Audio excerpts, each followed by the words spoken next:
차가운 금속 손잡이를 잡는 순간 손바닥에서 땀이 흘러내렸습니다. 리창혁은 당 중앙위원회 건물 3층 복도에 서서 문패를 바라보았습니다. 조직지도부 박민호 부장. 검은 글씨가 희미한 형광등 아래에서 일렁이듯 흔들렸습니다. 심장이 귓가에서 울렸습니다. 쿵쾅, 쿵쾅, 쿵쾅. 너무 크게 뛰어서 복도 끝까지 들린 것만 같았습니다. 1월 7일 밤 11시 47분. 평양의 겨울 공기가 창문 틈새로 칼날처럼 파고들었습니다. 리창혁은 숨을 깊이 들이마셨습니다. 찬 공기가 목을 타고 내려가 폐를 찔렀습니다. 손을 들어 노크를 하려는 순간 문이 안쪽에서 천천히 열렸습니다. 들어오시오. 박민호의 목소리였습니다. 감정이라곤 찾아볼 수 없는 평평한 목소리. 리창혁은 안으로 들어갔습니다. 방은 생각보다 훨씬 작았습니다. 책상 하나, 의자 2개, 벽에 걸린 초상화 하나가 전부였습니다. 형광등이 윙윙거리는 소리를 내며 깜빡였고 그 불안정한 빛이 방 전체를 떨게 만들었습니다. 박민호가 책상 뒤에 앉아 있었습니다. 54세의 조직지도부 간부. 그의 앞에는 두툼한 서류 뭉치가 놓여 있었고 붉은 도장이 몇 군데 찍혀 있었습니다. 앉으시오, 부부장 동무. 리창혁은 의자에 앉았습니다. 등받이가 얼음처럼 차갑게 느껴졌습니다. 그는 손을 무릎 위에 올려놓았습니다. 손가락 끝이 미세하게 떨렸지만 꼭 눌러 참았습니다.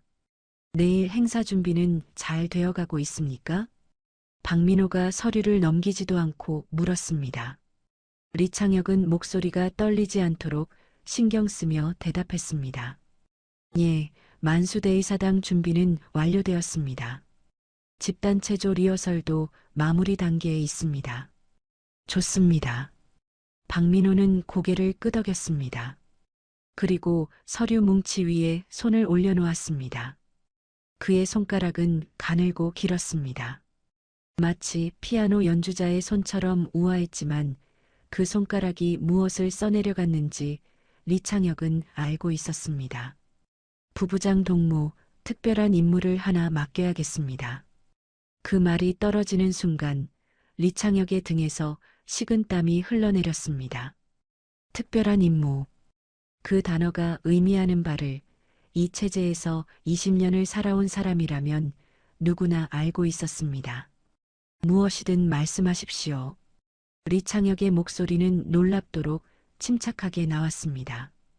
박민호는 서류를 펼쳤습니다. 4장의 사진이 나타났습니다. 4명의 얼굴.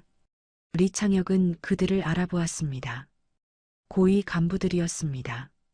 내일 행사에 참석할 사람들이었습니다. 이 동무들을 내일 행사장에서 확인해야 합니다.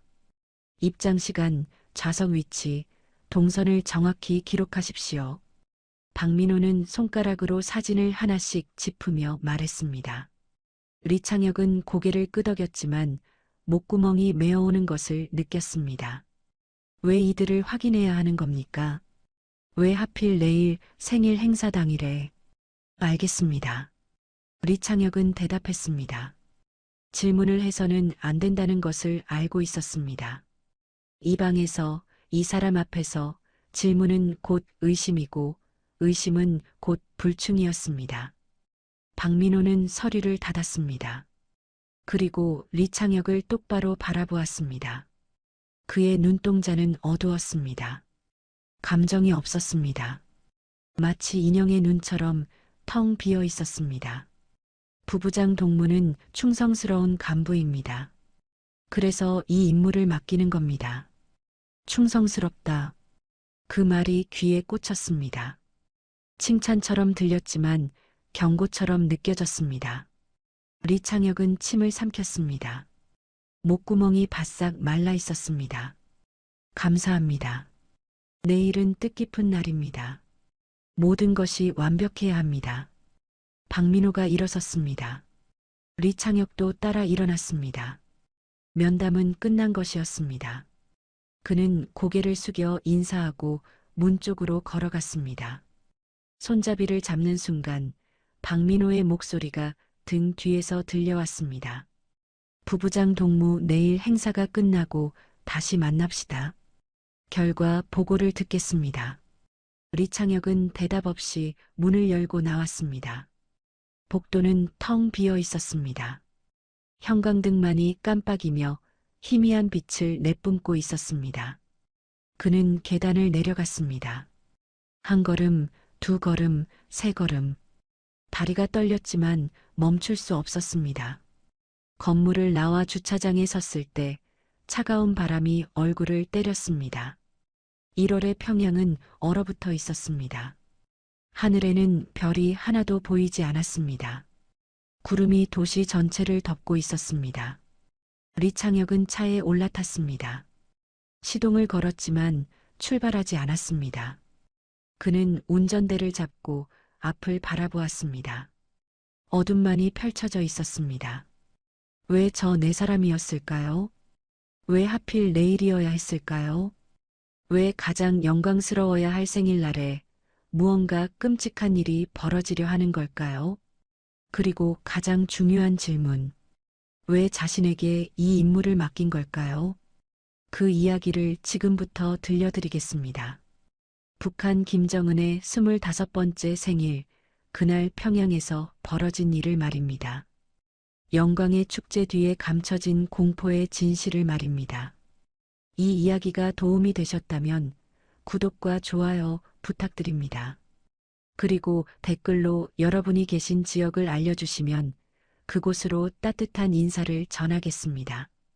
여러분의 응원이 이 이야기를 완성하는 힘이 됩니다. 자, 이제 시작입니다. 1월 7일 아침, 리창혁은 평소처럼 당 청사로 출근했습니다. 그날 아침은 유난히 추웠습니다. 영하 15도. 거리는 한산했고 사람들은 외투깃을 세우고 빠르게 걸어갔습니다. 리창혁의 사무실은 당 중앙위원회 건물 5층에 있었습니다. 52세의 당 부부장. 그는 이번 생일 축하 행사의 총괄 책임자였습니다. 책상 위에는 행사 진행표와 참석자 명단이 가지런히 정리되어 있었습니다. 그는 창밖을 바라보았습니다. 김일성 광장에서는 청년 학생들이 집단체조 리허설을 하고 있었습니다. 빨강, 파랑, 하양의 카드가 일제히 뒤집히며 거대한 초상화를 만들어냈습니다. 완벽한 조화, 완벽한 통제. 리창혁은 커피잔을 들었습니다. 아직 뜨거웠지만 그는 한 모금 마셨습니다. 쓴맛이 입안에 퍼졌습니다. 그는 몰랐습니다. 이것이 평온한 마지막 아침이 될 것이라는 것을. 오전 업무가 시작되었습니다. 리창혁의 사무실 문이 열리고 행사준비팀 직원들이 하나둘 들어왔습니다. 서류를 들고 보고할 것들을 메모한 종이를 펼치며 그들은 각자의 파트를 점검했습니다. 부부장 동무, 만수대의사당 음향 시스템 최종 점검 완료했습니다. 평양체육관 좌석 배치도 확정되었습니다. 만찬장 식단표도 승인받았습니다. 리창혁은 고개를 끄덕이며 하나하나 확인했습니다. 펜으로 체크 표시를 하는 동안 그의 손은 안정적으로 움직였습니다. 어젯밤 박민호 부장 앞에서 느꼈던 떨림은 사라져 있었습니다. 아니, 사라진 것이 아니라 깊숙이 눌러 담은 것이었습니다. 직원들이 나가고 리창혁은 혼자 남았습니다. 그는 책상 서랍을 열었습니다. 어젯밤 박민호가 건넨 서류가 그곳에 있었습니다. 4장의 사진, 4개의 이름, 인민무력부 김철수 차수, 당선전선동부 이영호 부부장, 국가보위부 최명철 국장, 내각부총리 한승민. 리창혁은 사진을 하나하나 들여다보았습니다. 김철수 차수는 60대 중반의 노장군이었습니다. 훈장을 가득 단 군복 사진 속에서 그는 엄숙하게 정면을 응시하고 있었습니다. 이영호 부부장은 50대 초반, 안경을 쓴 지식인의 얼굴이었습니다. 최명철 국장은 날카로운 눈매를 가진 40대 후반이었습니다. 한승민 부총리는 온화한 미소를 짓고 있었습니다. 왜 이 사람들일까요? 리창혁은 사진을 내려놓았습니다. 점심시간이 되었습니다. 리창혁은 당 청사 구내식당으로 내려갔습니다. 복도를 걸어가는 동안 그는 몇몇 동료들과 마주쳤습니다. 인사를 나누고 간단한 대화를 주고받았습니다. 모든 것이 평소와 같았습니다. 식당에 들어서자 익숙한 소음이 그를 맞이했습니다. 식판 부딪히는 소리, 낮은 대화 소리, 의자 끄는 소리. 리창혁은 배식줄에 섰습니다. 그의 앞에 당선전 선동부 직원 한 명이 서 있었습니다. 부부장 동무 내일 행사 준비로 바쁘시죠? 예, 그렇습니다. 우리 이영호 부부장님도 매우 기대하고 계십니다. 아침부터 연설문을 손수 다듬고 계시더군요. 리창혁의 손이 멈칫했습니다. 이영호. 그 이름이 귀에 박혔습니다. 그는 아무렇지 않은 척 대답했습니다. 그러십니까? 좋은 행사가 되겠습니다. 배식을 받고 자리에 앉았습니다. 밥을 떠서 입에 넣었지만 맛을 느낄 수 없었습니다. 씹고 삼키고 다시 떠서 입에 넣는 동작을 반복했습니다. 기계처럼. 식사를 마치고 사무실로 돌아오는 길이었습니다. 복도 끝에서 누군가 그를 불렀습니다. 리 부부장. 돌아보니 인민무력부 참모 한 명이 빠르게 걸어오고 있었습니다. 그는 약간 숨을 헐떡이며 리창혁 앞에 섰습니다. 부부장 동무, 혹시 내일 행사 좌석 배치에 변경이 있습니까? 변경이요? 무슨 말씀이십니까? 김철수 차수님 좌석 말입니다. 원래 일열 중앙이었는데 오늘 아침 조직 지도부에서 연락이 왔습니다. 별도 안내를 받을 것이라고요. 리창혁의 등에서 식은땀이 흘렀습니다. 별도 안내.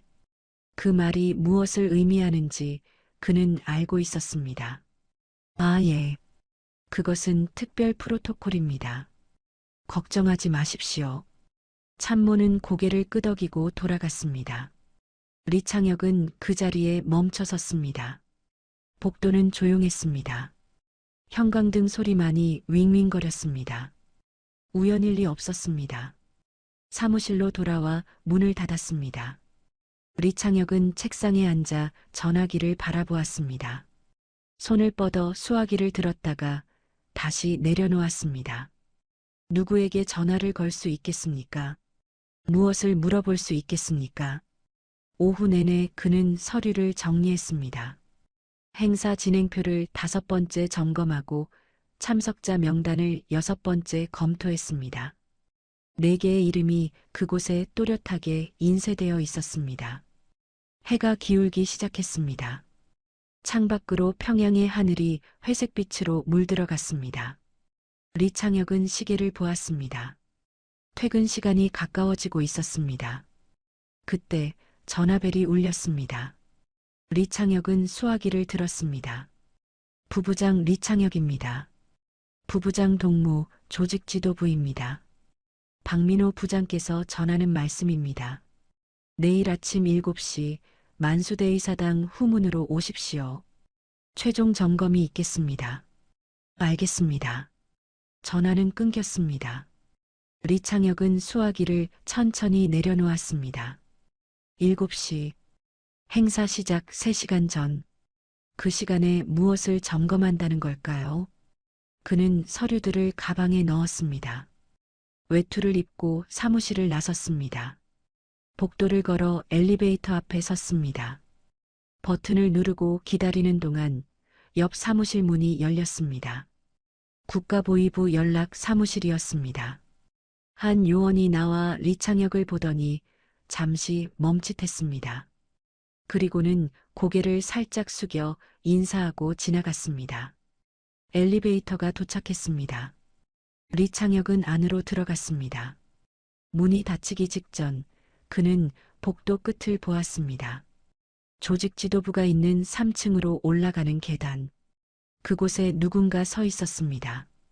검은 외투를 입은 남자. 얼굴은 보이지 않았지만 그는 이쪽을 바라보고 있었습니다. 문이 닫혔습니다. 엘리베이터가 내려가기 시작했습니다. 주차장에 도착해 차에 올랐습니다. 시동을 걸고 건물을 빠져나왔습니다. 거리는 퇴근 차량들로 붐볐습니다. 리창혁은 천천히 운전하며 집으로 향했습니다. 신호등에서 멈췄을 때 옆 차선을 보았습니다. 검은색 승용차가 나란히 서 있었습니다. 뒷좌석에 누군가 앉아 있었습니다. 내각 부총리 한승민이었습니다. 한승민은 창밖을 바라보고 있었습니다. 그의 얼굴에는 표정이 없었습니다. 아니, 표정이 없는 것이 아니었습니다. 무언가를 생각하고 있었습니다. 깊이, 무겁게 신호등이 바뀌었습니다. 검은 차가 먼저 출발했습니다. 리창혁도 따라 움직였습니다. 하지만 그 차는 곧 다른 방향으로 꺾였습니다. 사라졌습니다. 그게 마지막이었습니다. 리창혁은 그것을 몰랐습니다. 방금 본 한승민의 모습이 살아있는 그의 마지막 모습이 될 것이라는 것을, 내일 아침이 오면 그 온화한 얼굴은 공포로 일그러질 것이고 그 침착한 눈빛은 혼란으로 흔들릴 것이라는 것을. 집에 도착했습니다. 현관문을 열고 들어서자 아내 김선희가 부엌에서 나왔습니다. 일찍 오셨네요. 예, 내일이 큰 날이니까요. 리창혁은 외투를 벗었습니다. 김선희가 그것을 받아 걸어주었습니다. 그녀는 남편의 얼굴을 잠깐 보았습니다. 무언가 말하려다가 입을 다물었습니다. 저녁 준비했어요. 씻고 오세요. 리창혁은 욕실로 갔습니다. 거울 앞에 섰습니다. 거울 속 남자는 피곤해 보였습니다. 50이 넘은 당 간부. 충성스럽고 조심스럽고 살아남은 자. 그는 찬물로 세수를 했습니다. 차가운 물이 얼굴을 때렸습니다. 눈을 감았다가 떴습니다. 물방울이 턱에서 떨어져 세면대로 흘러갔습니다. 저녁 식탁에 앉았습니다. 김선희가 국을 떠서 그의 앞에 놓았습니다. 밥그릇도 내밀었습니다. 리창혁은 숟가락을 들었습니다. 하지만 밥을 뜨지 못했습니다. 왜 그래요? 김선희가 조심스럽게 물었습니다. 리창혁은 고개를 저었습니다. 아니요. 피곤해서 그래요. 그는 밥을 떴습니다. 입에 넣었습니다. 씹었습니다. 삼켰습니다. 김선희는 남편을 바라보다가 자신의 밥을 먹기 시작했습니다. 식사는 침묵 속에서 끝났습니다. 설거지 소리가 부엌에서 들렸습니다. 리창혁은 거실 소파에 앉아 TV를 켰습니다. 뉴스가 나오고 있었습니다. 내일 경애하는 최고 존엄 동지의 탄생일을 맞이하여 전국 각지에서 경축 분위기가 고조되고 있습니다. 화면에 만수대의 사당이 비쳤습니다. 거대한 초상화가 세워지고 있었습니다. 청년들이 깃발을 들고 행진하고 있었습니다. 음악이 울려 퍼졌습니다. 리창혁은 TV를 끄지 않았지만 보지도 않았습니다. 그는 창밖을 바라보았습니다. 어둠이 평양을 덮고 있었습니다. 그리고 그는 생각했습니다. 내일 아침 7시 만수대의 사당 후문에서 무엇이 그를 기다리고 있을까요? 박민호 부장은 무엇을 보여줄 것이며 무엇을 요구할 것인가요? 그리고 4명의 간부들은 내일 아침 그들이 집을 나설 때 자신들이 다시는 돌아오지 못할 것이라는 걸 알고 있을까요? 리창혁은 그날 밤 잠들지 못했습니다. 침대에 누워 천장을 바라보았습니다. 어둠 속에서 천장의 무늬가 희미하게 보였습니다. 옆에서 김선희의 고른 숨소리가 들렸습니다. 그녀는 깊이 잠들어 있었습니다. 시계를 보았습니다.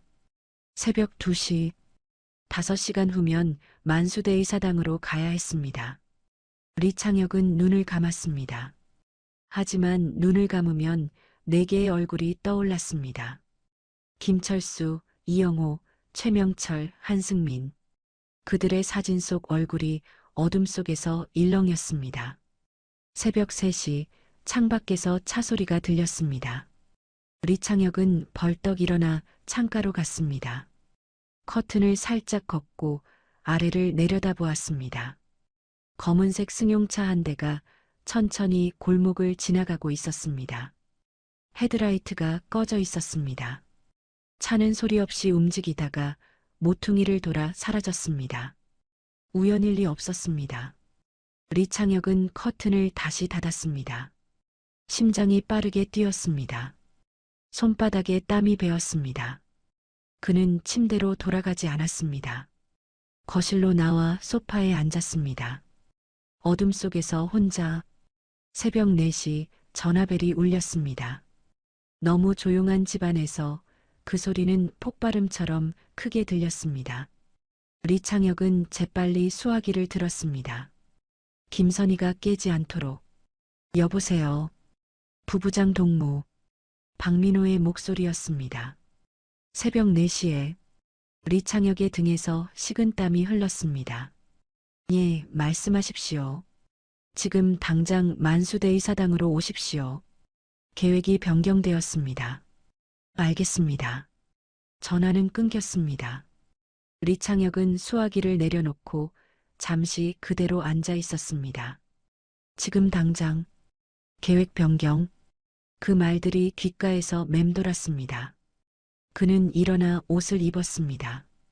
어둠 속에서 조용히 빠르게 침실 문을 살짝 열고 안을 들여다보았습니다. 김선희는 여전히 잠들어 있었습니다. 그는 문을 닫았습니다.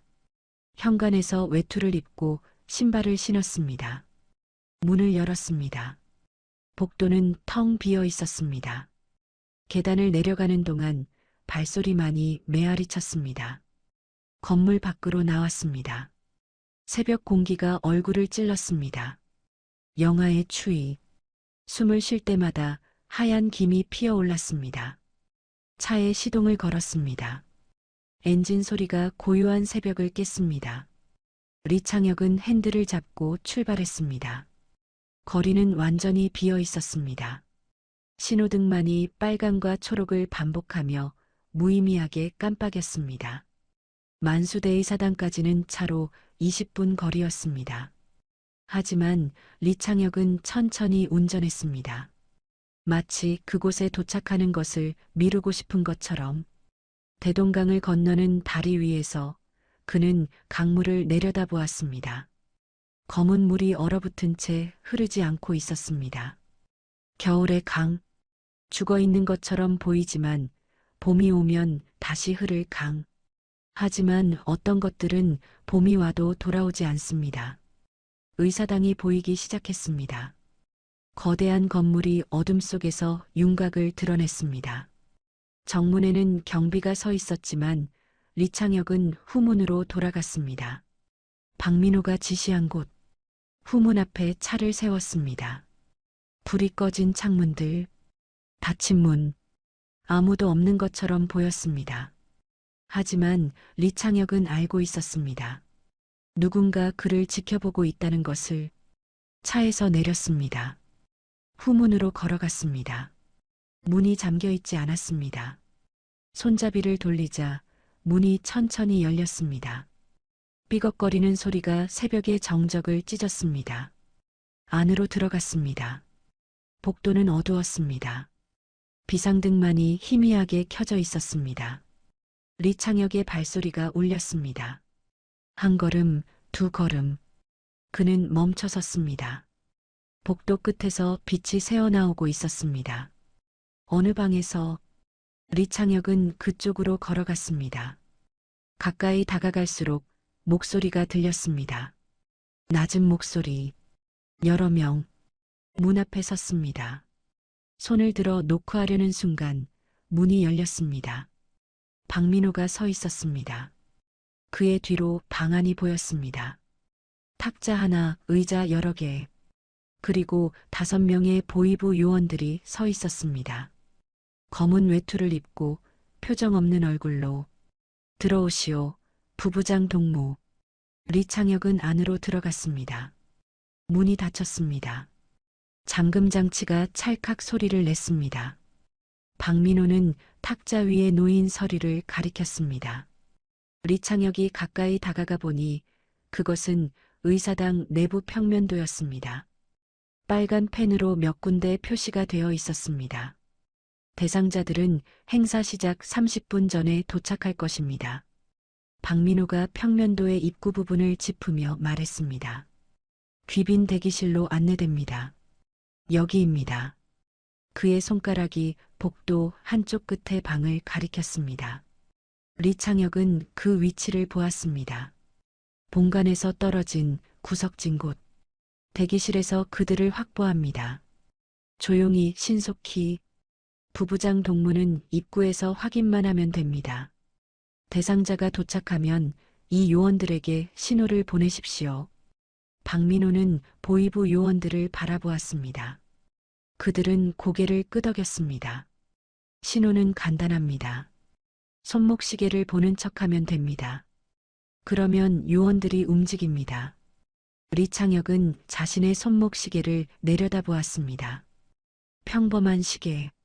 하지만 이제 그것은 사형 집행 스위치가 될 것이었습니다. 알겠습니까? 박민호가 물었습니다. 리창혁은 고개를 끄덕였습니다.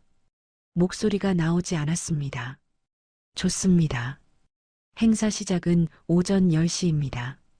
대상자들은 9시 30분경 도착할 것입니다. 그때까지 입구에서 대기하십시오. 보이부 요원들이 방을 나가기 시작했습니다. 한 명씩 소리 없이. 리창혁도 나가려 했습니다. 하지만 박민호가 그의 팔을 잡았습니다. 부부장 동무. 리창혁은 멈춰섰습니다. 박민호가 그의 귀에 속삭였습니다. 오늘 당신이 하는 일은 당과 수령에 대한 충성의 증명입니다. 잊지 마십시오. 충성의 증명. 그 말이 가슴에 박혔습니다. 리창혁은 고개를 끄덕였습니다. 박민호가 손을 놓았습니다. 방을 나와 복도를 걸었습니다. 의사당 본관으로 향하는 길. 리창혁의 발걸음은 무거웠습니다. 마치 발목에 쇠사슬이 매달린 것처럼. 본관 입구에 도착했습니다. 거대한 홀. 천장에는 샹들리에가 걸려 있었고 바닥은 대리석으로 깔려 있었습니다. 무대 위에는 거대한 초상화가 세워져 있었습니다. 리창혁은 입구 옆 기둥 뒤에 섰습니다. 그곳에서 들어오는 사람을 모두 볼 수 있었습니다. 그는 시계를 보았습니다. 새벽 5시 20분. 4시간 남았습니다. 창밖으로 하늘이 조금씩 밝아지고 있었습니다. 겨울 새벽. 해가 뜨기 전에 어스름. 가장 어두운 시간이 끝나가고 있었습니다. 하지만 어떤 어둠은 해가 떠도 사라지지 않습니다. 리창혁은 기둥에 기대 섰습니다. 다리가 떨렸지만 서 있어야 했습니다. 그는 입구를 바라보았습니다. 저 문으로 몇 시간 후 4명의 사람이 들어올 것입니다. 웃으며 영광스러운 마음으로 아무것도 모른 채. 그리고 자신은 손목시계를 볼 것입니다. 그 간단한 동작 하나로 4명의 인생이 끝날 것입니다. 리창혁은 손을 주머니에 넣었습니다. 손이 너무 떨려서 남들이 볼까 두려웠습니다. 그는 눈을 감았습니다. 심호흡을 했습니다. 하나, 둘, 셋. 눈을 떴습니다. 홀은 여전히 텅 비어 있었습니다. 샹들리에의 불빛만이 차갑게 빛나고 있었습니다. 그리고 그 순간 리창혁은 깨달았습니다. 오늘 자신이 배신할 것은 4명의 간부가 아니라는 것을, 자신이 배신할 것은 자기 자신이라는 것을, 인간으로서의 자기 자신. 하지만 선택의 여지는 없었습니다. 그는 이미 이 거대한 기계의 일부였고 톱니바퀴는 돌아가야 했습니다. 시간이 흘렀습니다. 해가 떠올랐습니다. 창문으로 겨울 햇살이 비스듬히 들어왔습니다. 차갑고 창백하고 생기 없는 빛. 리창혁은 여전히 기둥 옆에 서 있었습니다. 다리가 저렸지만 움직이지 않았습니다. 8시가 지나면서 사람들이 들어오기 시작했습니다. 행사 준비 직원들이 분주하게 오갔습니다. 의자를 정돈하고 음향을 점검하고 깃발을 배치했습니다. 아무도 리창혁을 신경 쓰지 않았습니다. 그는 마치 기둥의 일부처럼 그림자처럼 그곳에 서 있었습니다. 8시 30분 경호원들이 입구를 지키기 시작했습니다. 검문이 시작되었습니다. 초대장 확인, 신분증 검사, 소지품 검색, 모든 것이 철저했습니다. 9시가 가까워졌습니다. 리창혁의 심장이 빠르게 뛰기 시작했습니다. 손은 주머니 속에서 주먹을 쥐고 있었습니다. 손톱이 손바닥을 파고들었지만 아프지 않았습니다. 9시 15분 첫 번째 차가 도착했습니다. 리창혁은 입구 너머로 검은색 승용차를 보았습니다. 차문이 열리고 군복을 입은 노인이 내렸습니다. 가슴에 훈장이 가득했습니다. 김철수 차수였습니다. 차수는 계단을 천천히 올라왔습니다. 그의 걸음은 당당했습니다. 등은 곧게 펴져 있었습니다. 평생을 군인으로 살아온 사람의 자세. 그는 입구로 들어서며 경호원에게 고개를 끄덕였습니다. 리창혁은 숨을 멈췄습니다. 김철수 차수가 홀 안으로 걸어 들어왔습니다. 주위를 둘러보았습니다. 무대 위의 초상화를 보며 잠시 멈춰섰습니다. 그리고 다시 걸었습니다. 보이부 요원 한 명이 다가갔습니다. 검은 양복을 입고 공손한 미소를 지으며 차수 동무 귀빈 대기실로 안내하겠습니다. 김철수는 의아한 표정을 지었습니다. 대기실입니까? 제 좌석은 1열이라고 들었는데요. 특별 프로토콜입니다. 잠시만 모시겠습니다. 요원이 복도 쪽을 가리켰습니다. 김철수는 잠시 망설였습니다. 하지만 따라갔습니다. 군인은 명령에 복종하도록 훈련받았으니까요. 리창혁은 손목시계를 보았습니다. 그 간단한 동작, 고개를 살짝 숙이고 왼손 손목을 들어 올리고 시계를 확인하는 척 3초도 걸리지 않았습니다. 복도 끝에서 대기하던 다른 요원들이 움직이기 시작했습니다. 조용히 빠르게 김철수 차수를 따라 복도로 사라졌습니다. 그게 마지막이었습니다. 리창혁은 빈 복도를 바라보았습니다. 김철수 차수가 사라진 방향. 그곳에서 무슨 일이 벌어질지 그는 알고 있었습니다. 아니, 정확히는 몰랐습니다. 하지만 상상할 수 있었습니다. 그리고 그 상상이 너무 선명해서 구역질이 올라왔습니다. 9시 25분 두 번째 차가 도착했습니다. 이영호 부부장이었습니다. 50대 초반의 지식인. 안경을 쓰고 서류 가방을 들고 있었습니다. 그는 계단을 올라오며 누군가와 전화 통화를 하고 있었습니다. 예, 연설문은 준비되었습니다. 오늘 낭독할 영광을 얻게 되어 감격스럽습니다. 그의 목소리는 밝았습니다. 들뜬 목소리. 오늘이 얼마나 중요한 날인지 모르는 사람의 목소리. 입구로 들어섰습니다. 전화를 끊고 서류 가방을 다시 잡았습니다. 같은 요원이 다가갔습니다. 같은 미소, 같은 말. 부부장 동무, 귀빈 대기실로 안내하겠습니다. 이영호는 안경을 고쳤으며 물었습니다. 대기실이요? 저는 연단에 올라가야 하는데요. 곧 모시겠습니다. 먼저 대기실에서 최종 브리핑이 있습니다. 이영호는 고개를 끄덕였습니다. 의심하지 않았습니다. 그는 평생 당의 지시를 따라온 사람이었으니까요. 리창혁은 다시 손목시계를 보았습니다. 같은 동작, 같은 신호. 하지만 이번에는 손이 떨렸습니다. 시계를 보는 척하는 동안 손목이 미세하게 흔들렸습니다. 요원들이 움직였습니다. 이영호가 복도로 사라졌습니다. 서류 가방을 든 채, 연설문을 준비한 채, 영광을 꿈꾸는 채 9시 30분 세 번째 차가 도착했습니다. 최명철 국장이었습니다. 국가보위부, 날카로운 눈매를 가진 40대 후반의 남자. 그는 계단을 빠르게 올라왔습니다. 주위를 경계하듯 살폈습니다.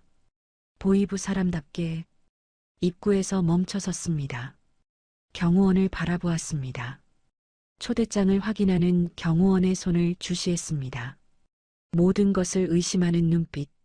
하지만 그가 의심하지 못한 것이 하나 있었습니다. 자기 자신의 이름이 명단에 올라 있다는 것. 요원이 다가왔습니다. 최명철은 그를 날카롭게 바라보았습니다. 귀빈 대기실로 안내하겠습니다. 저는 보위부 국장입니다. 대기실이 필요 없습니다. 조직지도부 박민호 부장의 지시입니다. 박민호. 그 이름을 듣자 최명철의 표정이 굳어졌습니다. 그는 더 이상 저항하지 않았습니다. 조직지도부의 지시, 보위부조차 거역할 수 없는 명령. 리창혁은 손목시계를 보았습니다.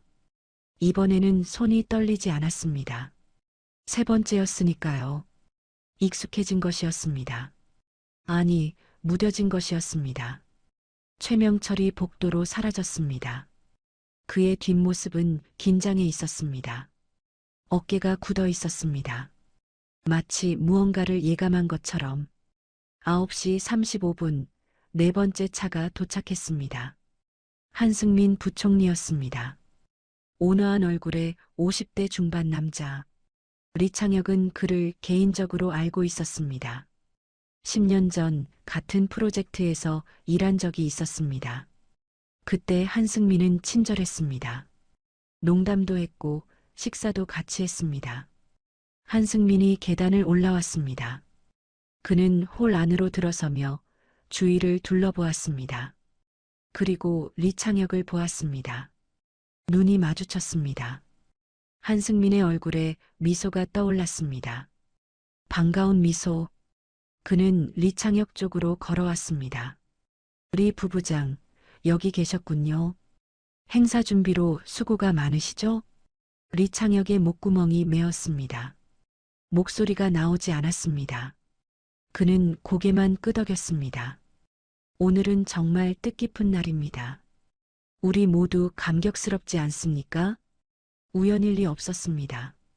이 만남은, 이 대화는 한승민이 자신에게 말을 걸러온 것은 리창혁은 입술을 깨물었습니다. 요원이 다가왔습니다. 한승민 앞을 가로막았습니다. 부총리 동무 귀빈 대기실로 안내하겠습니다. 한승민은 고개를 갸우뚱했습니다. 그리고 리창혁을 바라보았습니다. 마치 확인을 구하듯 리창혁은 그 눈빛을 피할 수 없었습니다. 10년 전 함께 웃던 사람, 농담을 나누던 사람, 인간적이었던 사람. 요원이 다시 말했습니다. 부총리 동무. 한승민은 리창혁을 한 번 더 보았습니다. 그리고 요원을 따라 걸었습니다. 복도 쪽으로. 리창혁은 그의 뒷모습을 바라보았습니다. 손목시계를 봐야 했습니다. 신호를 보내야 했습니다.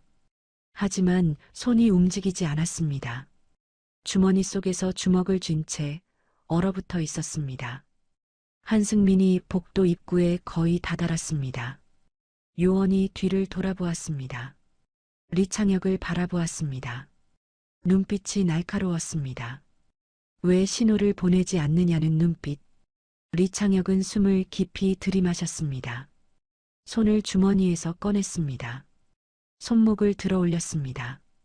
시계를 보았습니다. 한승민이 복도로 사라졌습니다. 요원들이 따라 들어갔습니다. 문이 닫혔습니다. 리창혁은 그 자리에 서 있었습니다. 손목시계를 내려다보았습니다. 시계바늘이 움직이고 있었습니다. 째깍, 째깍, 째깍. 무심하게, 규칙적으로. 그의 손에서 땀이 흘렀습니다. 시계 유리에 김이 서렸습니다. 10시가 되었습니다. 행사가 시작되었습니다. 음악이 울려 퍼졌습니다. 사람들이 기립했습니다. 박수가 터져 나왔습니다. 리창혁은 좌석 배치도를 보았습니다. 1열 중앙, 4개의 빈자리. 아무도 그것을 이상하게 여기지 않았습니다. 아니, 이상하게 여기는 사람은 있었을 것입니다. 하지만 아무도 입 밖에 내지 않았습니다. 리창혁은 기둥에 기댔습니다. 다리에 힘이 빠졌습니다.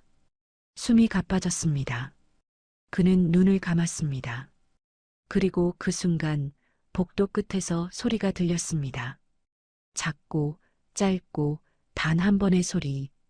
비명 같은, 아니 비명도 아닌 무언가가 끊어지는 소리. 리창혁은 눈을 떴습니다. 복도는 조용했습니다. 아무 일도 없었던 것처럼. 하지만 그는 알고 있었습니다.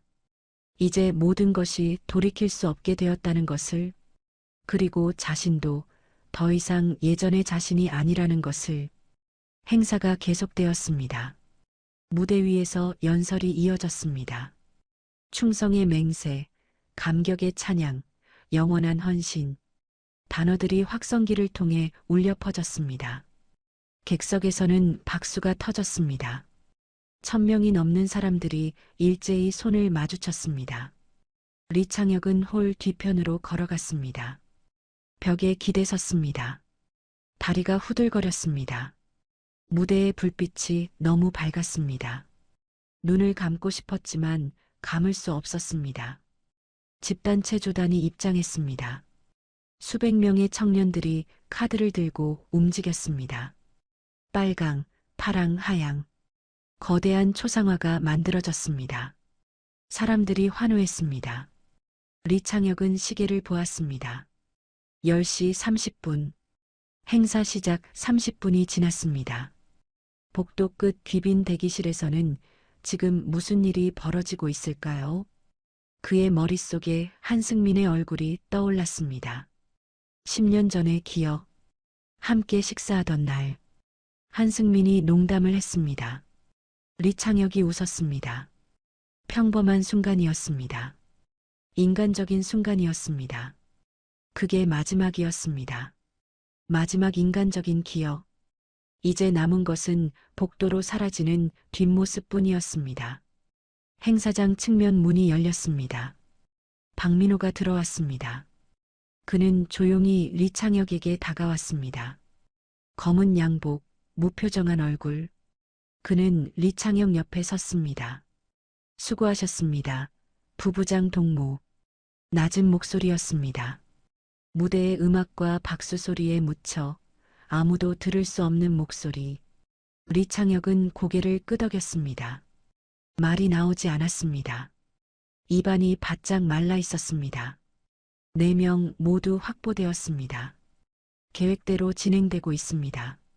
박민호가 무대를 바라보며 말했습니다. 마치 날씨 이야기를 하듯 담담하게. 지하로 이송되었습니다. 신문이 시작되었습니다. 신문. 그 단어가 공기 중에 떠돌았습니다. 리창혁은 손을 주머니에 넣었습니다. 손이 떨리는 것을 숨기기 위해. 부부장 동무 행사가 끝나면 지하로 내려오십시오. 기록을 해야 합니다. 기록이요? 리창혁의 목소리가 갈라졌습니다. 박민호는 그를 바라보았습니다. 감정 없는 눈동자. 자백 내용을 기록해야 합니다. 부부장 동무가 행사 총괄 책임자이니 함께 참관하는 것이 좋겠습니다. 참관. 그 말이 가슴을 짓눌렀습니다. 리창혁은 숨을 쉬려 했지만 공기가 목구멍을 넘어가지 않았습니다. 알겠습니다. 박민호는 고개를 끄덕이고 돌아섰습니다. 측면 문으로 나가며 한 번 더 뒤를 돌아보았습니다. 오늘은 뜻깊은 날입니다. 잊지 마십시오. 문이 닫혔습니다. 리창혁은 혼자 남았습니다. 무대에서는 여전히 음악이 흘렀고 사람들은 여전히 웃고 있었습니다. 정오가 되었습니다. 제일 열 중앙의 4개 빈자리가 눈에 띄었습니다. 몇몇 사람들이 그쪽을 힐끔거렸습니다. 고개를 돌려 주위를 살폈습니다. 하지만 아무도 입을 열지 않았습니다. 우연일 리 없었습니다. 저 빈자리들이, 저 침묵이 모두가 무언가 잘못되었음을 느끼고 있었지만 아무도 확인하려 하지 않았습니다. 점심 휴식 시간이 되었습니다. 사람들이 홀 밖으로 나갔습니다. 복도에서 음료를 마시고 조용히 대화를 나눴습니다. 리창혁도 밖으로 나왔습니다. 복도를 걸었습니다. 귀빈 대기실이 있는 쪽으로는 가지 않았습니다. 반대편으로 걸었습니다. 하지만 발걸음이 멈췄습니다. 저 멀리 복도 끝에 보이부 요원 2명이 서 있었습니다. 한방 앞을 지키고 있었습니다. 그들의 얼굴은 딱딱했습니다. 그들의 자세는 긴장되어 있었습니다. 리창혁은 돌아섰습니다. 화장실로 향했습니다. 안으로 들어가 세면대 앞에 섰습니다. 거울을 보았습니다. 거울 속 남자는 창백했습니다. 눈 밑에 그림자가 졌습니다. 입술은 바싹 말라 있었습니다. 리창혁은 수돗물을 틀었습니다. 찬물로 얼굴을 씻었습니다. 물방울이 턱에서 떨어져 세면대로 흘렀습니다. 문이 열렸습니다. 누군가 들어왔습니다. 리창혁은 고개를 들었습니다. 거울 너머로 당선전 선동부 직원이 보였습니다. 아침에 식당에서 만났던 사람, 그 직원이 세면대로 다가왔습니다. 물을 틀었습니다. 손을 씻으며 조심스럽게 물었습니다. 부부장 동무 이영호 부부장님은 어디 계십니까? 연설 순서인데 보이지 않습니다. 리창혁의 손이 멈췄습니다. 물이 계속 흘렀습니다. 특별 일정이 있습니다. 특별 일정이요? 조직 지도부 지시입니다. 그 말에 직원의 표정이 굳었습니다. 더 이상 묻지 않았습니다. 손을 닦고 고개를 숙여 인사하고 나갔습니다. 리창혁은 수돗물을 잠갔습니다. 다시 거울을 보았습니다. 거울 속 남자는 낯설었습니다. 아직 자신의 얼굴이지만 더 이상 자신이 아닌 것 같았습니다. 오후 행사가 재개되었습니다. 공훈 배우들의 공연이 있었습니다. 노래가 울려 퍼졌습니다. 춤이 펼쳐졌습니다. 화려하고 웅장하고 완벽했습니다. 리창혁은 다시 홀 뒤편에 섰습니다. 시계를 보았습니다. 오후 2시, 행사는 3시에 끝날 예정이었습니다. 그 후에 지하로 내려가야 했습니다. 무대 위 배우가 노래했습니다. 영광의 노래, 충성의 노래, 목소리가 높고 맑았습니다. 하지만 리창혁의 귀에는 다른 소리가 들렸습니다. 지하에서 올라오는 소리, 아니 소리가 아니었습니다. 침묵이었습니다. 너무나 깊은 침묵, 모든 소리를 삼켜버리는 침묵. 3시가 되었습니다. 행사가 끝났습니다. 사람들이 일어섰습니다. 박수가 터졌습니다. 마지막 환호. 그리고 사람들은 홀을 빠져나갔습니다. 리창혁은 그 자리에 서 있었습니다. 사람들이 모두 나갈 때까지 홀이 텅 비었습니다. 무대 위 조명이 하나씩 꺼졌습니다. 거대한 초상화만이 어둠 속에서 희미하게 빛났습니다. 측면 문이 열렸습니다. 보이부 요원이 들어왔습니다. 부부장 동무 박민호 부장께서 기다리고 계십니다. 지하로 안내하겠습니다. 리창혁은 고개를 끄덕였습니다. 요원을 따라 홀을 나갔습니다. 복도를 걸었습니다. 계단이 나타났습니다. 아래로 내려가는 계단. 첫 번째 계단을 내딛었습니다. 차가운 공기가 올라왔습니다. 2번째, 3번째. 내려갈수록 공기는 차갑고 무거웠습니다. 지하 1층, 2층, 3층. 형광등이 깜빡거렸습니다. 벽에는 페인트가 벗겨져 있었습니다. 바닥은 축축했습니다. 복도 끝에 문이 보였습니다. 철문. 요원이 노크를 했습니다. 문이 안쪽에서 열렸습니다. 박민호가 서 있었습니다. 그의 뒤로 방 안이 보였습니다. 탁자, 의자, 그리고 구석에 무릎 꿇고 앉아 있는 4명의 사람들. 들어오십시오. 부부장 동무. 리창혁은 문지방을 넘었습니다. 그리고 그 순간 그는 깨달았습니다. 이제 자신도 그들과 같은 처지라는 것을, 보는 자와 보이는 자의 경계가 사라졌다는 것을. 문이 닫혔습니다. 잠금 장치가 찰칵 소리를 냈습니다. 그리고 축제는 끝났습니다. 이제 심판이 시작될 차례였습니다. 방 안의 공기는 무겁고 축축했습니다. 리창혁은 문턱을 넘어 안으로 들어섰습니다. 형광등 하나가 천장에서 흔들리며 불안정한 빛을 내뿜고 있었습니다.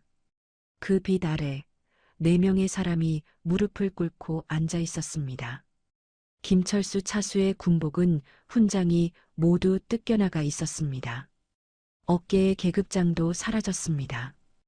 허리는 굽어 있었고 고개는 숙여져 있었습니다. 아침에 보았던 당당한 자세는 온데간데 없었습니다. 이영호 부부장의 안경은 깨져 있었습니다. 한쪽 렌즈가 금이 가 있었고 안경테는 휘어져 있었습니다. 그의 서류 가방은 구석에 버려져 있었습니다. 열린 채로 준비했던 연설문이 바닥에 흩어져 있었습니다. 최명철 국장의 얼굴에는 피가 말라붙어 있었습니다. 입술 한쪽이 찢어져 있었고 눈가에 멍이 들어 있었습니다. 날카롭던 눈빛은 흐려져 있었습니다. 한승민 부총리는 떨고 있었습니다. 온몸이 미세하게 흔들렸습니다. 그의 온화했던 얼굴은 일그러져 있었습니다. 입술은 파랗게 질려 있었습니다. 박민호가 리창혁에게 펜과 노트를 건넸습니다. 기록하십시오. 부부장 동무. 이들의 자백을 정확히 기록해야 합니다. 리창혁은 떨리는 손으로 펜을 받았습니다. 노트를 펼쳤습니다. 하얀 종이가 형광등 아래에서 너무 밝게 빛났습니다. 박민호는 4사람 앞에 섰습니다. 그의 그림자가 길게 늘어져 그들을 덮었습니다. 김철수, 이영호, 최명철, 한승민. 너희들의 죄목은 명확하다. 박민호의 목소리는 차갑고 낮았습니다. 감정이 없었습니다. 마치 판결문을 읽는 것처럼. 파벌 조성, 불순 언동, 수령 결사옹이 의지 결여, 당과 수령에 대한 배신. 구석에 서 있던 보위부 요원이 서류를 펼쳤습니다. 그 서류에는 무언가 빼곡히 적혀 있었습니다. 리창혁은 멀리서 보았지만 내용을 읽을 수 없었습니다. 김철수, 자백하라. 박민호가 첫 번째 사람을 가리켰습니다. 김철수 차수는 고개를 들지 않았습니다. 침묵만이 흘렀습니다. 자백하라고 했다. 박민호의 목소리가 조금 높아졌습니다. 김철수의 어깨가 움찔했습니다. 천천히 고개를 들었습니다. 그의 눈에는 혼란이 가득했습니다. 저는 평생을 충성했습니다. 그의 목소리는 갈라져 있었습니다. 65년을 살아온 노장군의 목소리가 아니었습니다. 마치 어린아이처럼 떨리는 목소리였습니다. 군에 입대한 이후 단 하루도 당을 배신한 적이 없습니다. 저는 잘못한 것이 없습니다. 박민호는 대답하지 않았습니다. 그는 요원에게 고개를 끄덕였습니다. 요원이 김철수에게 다가갔습니다. 무언가를 속삭였습니다. 김철수의 얼굴이 창백해졌습니다. 리창혁은 그것을 보았습니다. 노트에 적어야 했지만 손이 움직이지 않았습니다. 펜을 쥔 손가락에서 땀이 흘렀습니다. 이영호, 내 차례다. 박민호가 2번째 사람에게로 시선을 옮겼습니다. 이영호는 깨진 안경 너머로 박민호를 바라보았습니다. 저는 연설문을 준비했습니다. 오늘 낭독할 예정이었습니다. 충성의 맹세를. 그 연설문에 불순한 내용이 담겨 있었다. 박민호가 끊었습니다. 이영호는 고개를 저었습니다. 격렬하게, 아닙니다. 저는 조심스럽게 작성했습니다. 선전선동부의 검토도 받았습니다. 아무런 검토가 문제가 아니다. 내 마음속에 불순한 생각이 있었다. 마음속, 그 단어가 방 안에 울렸습니다. 이영호는 입을 다물었습니다. 마음속을 어떻게 증명합니까? 어떻게 부정합니까? 우연일 리 없었습니다. 이 질문들이, 이 신문이 처음부터 답은 정해져 있었습니다. 자백은 형식에 불과했습니다. 최명철, 너는 보위부 국장이면서 반당분자들을 색출하지 못했다. 박민호가 세 번째 사람을 가리켰습니다. 최명철은 피가 묻은 입술을 열었습니다. 저는 임무를 충실히 수행했습니다. 충실하지 못했다. 내 코앞에 있는 반당분자들을 보지 못했다. 누구를 말씀하시는 겁니까? 최명철이 처음으로 반박했습니다. 그의 목소리에는 분노가 섞여 있었습니다. 보위부 국장으로서의 자존심이 남아있는 목소리. 박민호는 천천히 그에게 다가갔습니다. 무릎 꿇은 최명철을 내려다보았습니다. 바로 너 자신이다. 그 말이 떨어지는 순간 최명철의 얼굴에서 모든 표정이 사라졌습니다. 분노도 자존심도 모든 것이, 남은 것은 공포뿐이었습니다. 리창혁은 노트를 내려다보았습니다. 여전히 아무것도 적지 못했습니다. 하얀 종이만이 그를 바라보고 있었습니다. 한승민, 마지막이다. 박민호가 네 번째 사람 앞에 섰습니다. 한승민은 고개를 숙인 채였습니다. 떨림은 더 심해졌습니다. 당신은 내각 부총리면서 경제정책에 불순한 요소를 담았다. 한승민은 대답하지 않았습니다. 침묵만이 흘렀습니다. 박민호가 다시 말했습니다. 대답하라. 한승민이 천천히 고개를 들었습니다. 그의 눈이 리창혁을 향했습니다. 두 사람의 시선이 마주쳤습니다. 그 눈빛에는 원망이 없었습니다. 분노도 없었습니다. 단지 슬픔만이 있었습니다. 깊고 무겁고 말로 표현할 수 없는 슬픔. 리창혁은 시선을 피하려 했습니다. 하지만 피할 수 없었습니다. 한승민의 눈은 그를 놓아주지 않았습니다. 저는 최선을 다했습니다. 한승민이 입을 열었습니다. 목소리는 작았습니다. 하지만 명확했습니다. 경제를 발전시키기 위해, 인민의 생활을 개선하기 위해 그것이 제 임무였습니다. 저는 그것이 바로 잘못이다. 박민호가 끊었습니다. 당의 노선보다 경제를 우선시했다. 수령의 뜻보다 인민을 앞세웠다. 그것이 바로 반당이다. 한승민의 입술이 파르르 떨렸습니다. 그는 더 이상 말하지 않았습니다. 고개를 다시 숙였습니다. 그게 마지막이었습니다. 한승민이 리창혁을 바라본 마지막 순간, 그 눈빛이 전하려던 마지막 메시지. 리창혁은 그것을 평생 잊지 못할 것입니다. 박민호는 리창혁을 바라보았습니다. 기록했습니까? 리창혁은 노트를 내려다보았습니다. 하얀 종이, 빈 종이. 그는 펜을 들었습니다. 손이 떨렸습니다. 기록하겠습니다. 그는 첫 문장을 썼습니다. 펜 끝이 종이를 긁는 소리가 방 안에 울렸습니다. 날짜, 장소, 참석자. 기계적으로 적어 내려갔습니다. 4명의 이름을 적었습니다. 김철수, 이영호, 최명철, 한승민. 각각의 혐의를 적었습니다. 파벌 조성, 불순 언동, 수령 결사옹이 의지 결여. 적으면서 리창혁은 느꼈습니다. 이 글자 하나하나가 사형 선고문이라는 것을, 자신의 손으로 4명의 사람을 지우고 있다는 것을. 박민호가 서류를 집어들었습니다. 이들은 오늘 자정에 처리된다. 부부장 동무, 이 기록은 당 중앙위원회에 보고될 것이다. 정확히 작성하십시오. 처리, 자정, 그 단어들이 공기 중에 떠돌았습니다. 리창혁은 고개를 끄덕였습니다. 계속 기록했습니다. 문장을 써내려갔습니다. 하지만 손이 점점 더 떨렸습니다. 글씨가 흔들렸습니다. 박민호는 문 쪽으로 걸어갔습니다. 그리고 나가기 전 마지막으로 말했습니다. 부부장 동무 기록이 끝나면 나에게 가져오십시오. 당신의 충성을 확인하겠습니다. 문이 열렸습니다. 박민호가 나갔습니다. 문이 닫혔습니다. 리창혁은 혼자 남았습니다. 4명의 사람과 함께 보이부 요원 한 명이 구석에 서 있었지만 그는 마치 그림자처럼 존재감이 없었습니다. 리창혁은 계속 기록했습니다. 펜이 종이를 긁었습니다. 문장이 늘어났습니다.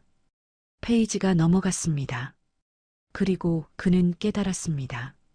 이 기록이 끝나는 순간 자신도 공범이 된다는 것을, 목격자가 아니라 가해자가 된다는 것을. 하지만 멈출 수 없었습니다. 펜은 계속 움직였습니다. 글자는 계속 쓰여졌습니다. 그리고 지하 방 안에서 4명의 사람은 자정을 기다리고 있었습니다. 리창혁은 마지막 문장을 썼습니다. 펜을 내려놓았습니다. 손목이 뻐근했습니다. 3시간 동안 쉬지 않고 기록했습니다. 노트는 빼곡히 채워져 있었습니다. 5페이지, 4명의 자백, 혐의, 진술 내용. 그는 노트를 덮었습니다. 구석에 서 있던 보이부 요원이 다가왔습니다. 끝났습니까? 리창혁은 고개를 끄덕였습니다. 목소리가 나오지 않았습니다. 입안이 바짝 말라 있었습니다. 박민호 부장께 가져가십시오. 리창혁은 일어섰습니다. 다리가 저렸습니다. 오래 앉아 있어서 감각이 없었습니다. 비틀거리며 균형을 잡았습니다. 4명의 사람을 보았습니다. 그들은 여전히 무릎을 꿇고 있었습니다. 움직이지 않았습니다. 마치 석상처럼. 하지만 석상이 아니었습니다. 숨을 쉬고 있었습니다. 아직 살아 있었습니다. 리창혁은 문 쪽으로 걸어갔습니다. 손잡이를 잡았습니다. 차가웠습니다. 문을 열기 직전 뒤에서 소리가 들렸습니다. 부부장 동무. 한승민의 목소리였습니다. 작고 약한 목소리. 리창혁은 멈춰 섰습니다. 돌아보지 않았습니다. 부탁이 있습니다. 리창혁은 손잡이를 쥔 채 서 있었습니다. 한승민이 계속 말했습니다. 제 아내에게 전해주십시오. 미안하다고. 좋은 남편이 되지 못해서. 목소리가 끊어졌습니다. 흐느낌이 섞였습니다. 리창혁은 손잡이를 더 세게 쥐었습니다. 손가락 마디가 하얗게 질렸습니다. 전하지 못할 것입니다. 리창혁의 목소리가 나왔습니다. 차갑고 낮고 떨리지 않는 목소리. 당신의 가족은 이미 격리되었을 것입니다. 아무에게도 만날 수 없습니다. 침묵이 흘렀습니다. 무겁고 절망적인 침묵. 리창혁은 문을 열었습니다. 뒤를 돌아보지 않고 나갔습니다. 그게 마지막이었습니다. 한승민과 나눈 마지막 대화. 리창혁은 복도를 걸었습니다. 발소리가 메아리 쳤습니다. 형광등이 깜빡거렸습니다. 계단을 올라갔습니다. 지하 3층에서 2층으로, 1층으로, 지상으로. 올라갈수록 공기가 따뜻해졌습니다. 하지만 리창혁의 몸은 여전히 차갑게 얼어 있었습니다. 지상 복도에 도착했습니다. 창문 너머로 저녁 하늘이 보였습니다. 어둠이 내리고 있었습니다. 별은 보이지 않았습니다. 박민호의 사무실로 향했습니다. 3층 조직지도부 구역. 경비가 서 있었지만 리창혁을 보고 길을 열어주었습니다.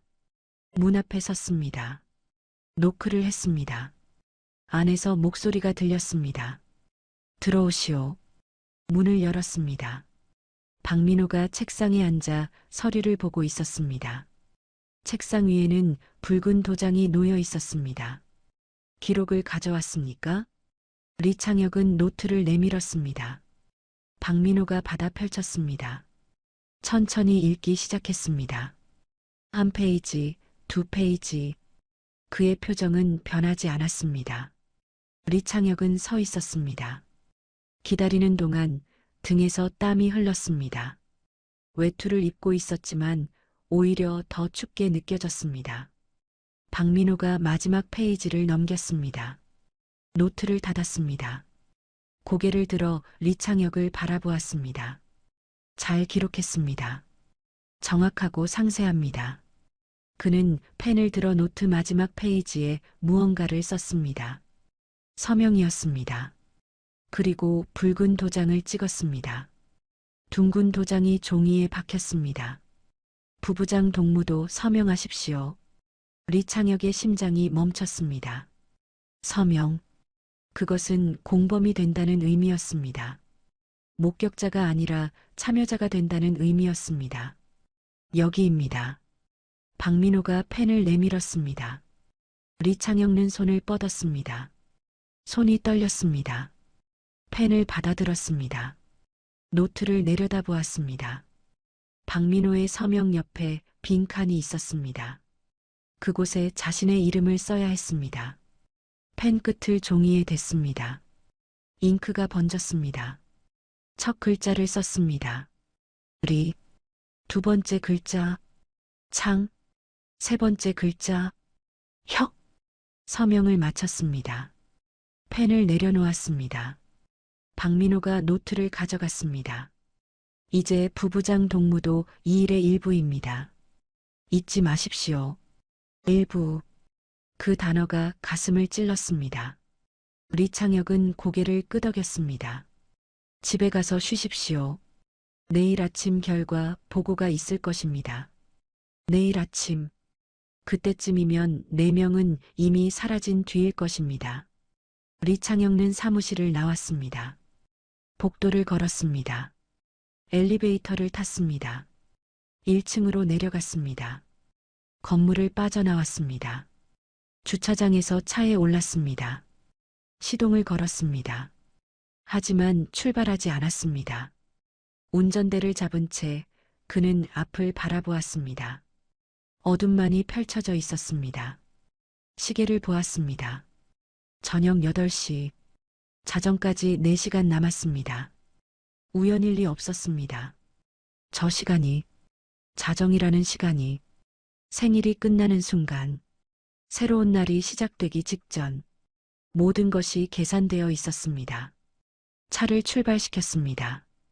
평양의 거리는 한산했습니다. 가로등이 일렬로 늘어서 있었습니다. 빛과 어둠이 반복되었습니다. 집에 도착했습니다. 엔진을 껐습니다. 하지만 차에서 내리지 않았습니다. 현관문을 바라보았습니다.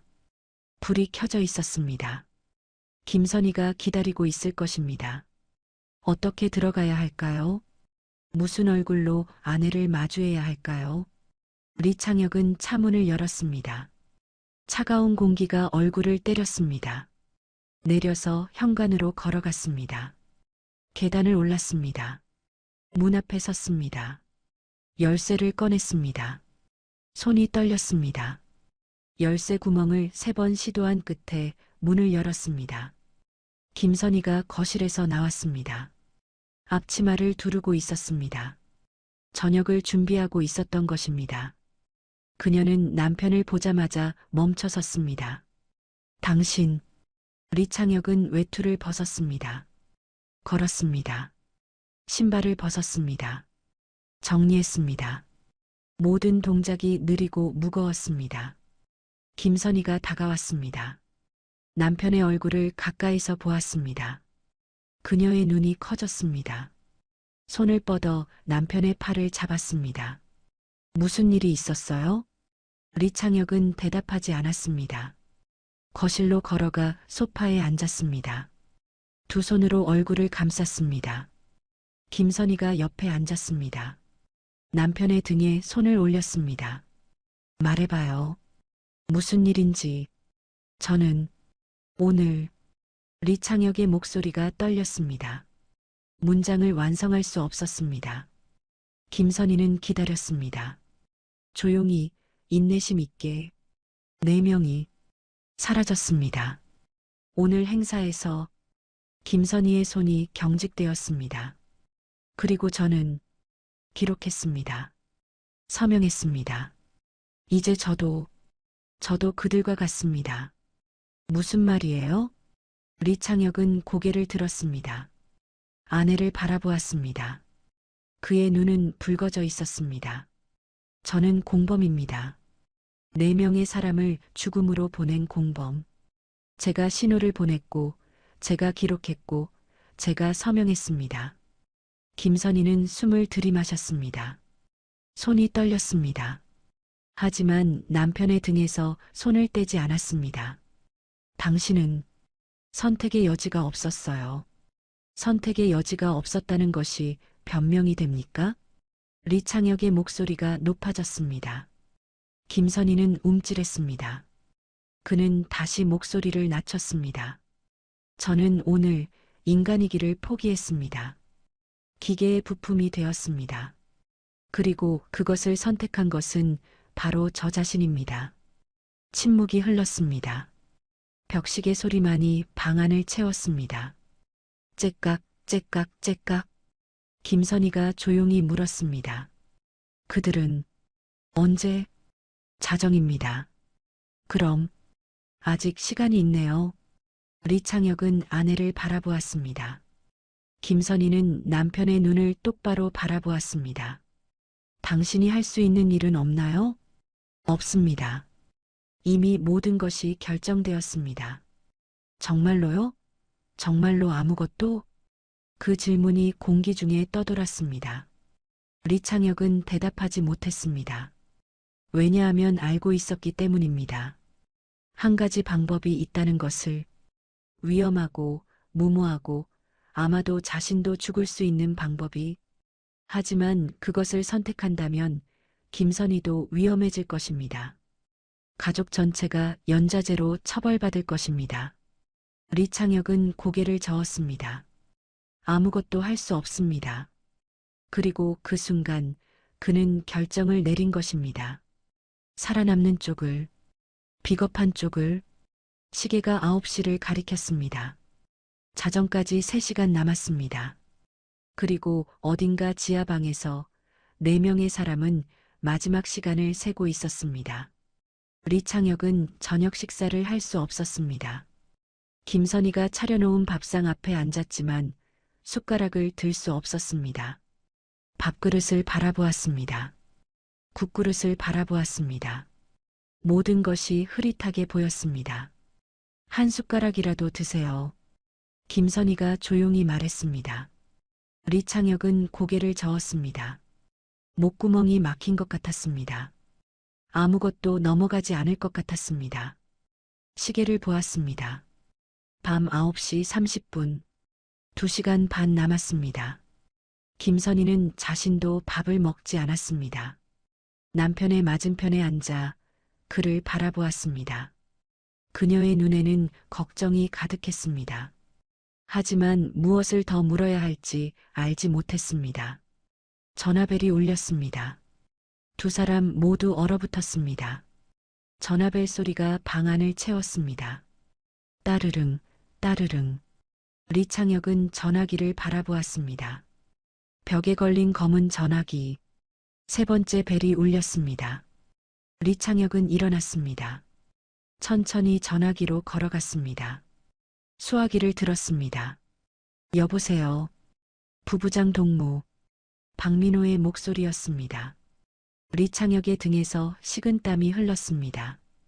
예, 말씀하십시오. 지금 백화원 초대소로 오십시오. 만찬이 있습니다. 만찬. 밤 10시에. 리창혁은 벽시계를 보았습니다. 자정까지 2시간 반도 안 남은 시간에. 지금 즉시입니까? 예. 고위 간부들이 모입니다.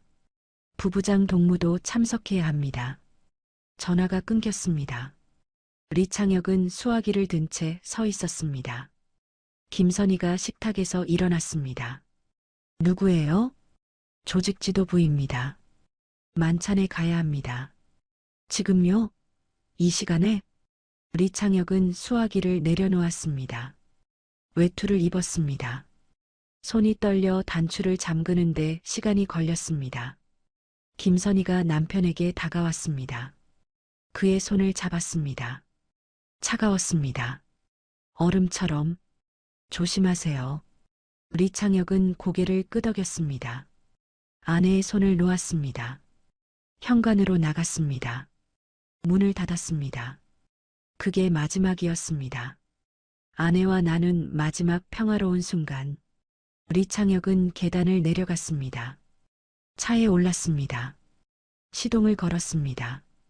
백화원 초대소까지는 15분 거리였습니다. 리창혁은 거리를 달렸습니다. 신호등이 빨강과 초록을 반복했습니다. 멈추고 출발하고 다시 멈추고. 초대소가 보였습니다. 거대한 건물. 불이 환하게 켜져 있었습니다.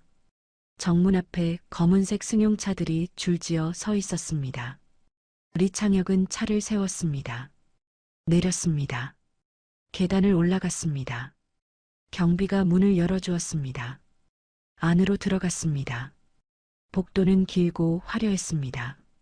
샹들리에가 빛나고 있었습니다. 카펫이 깔려 있었습니다.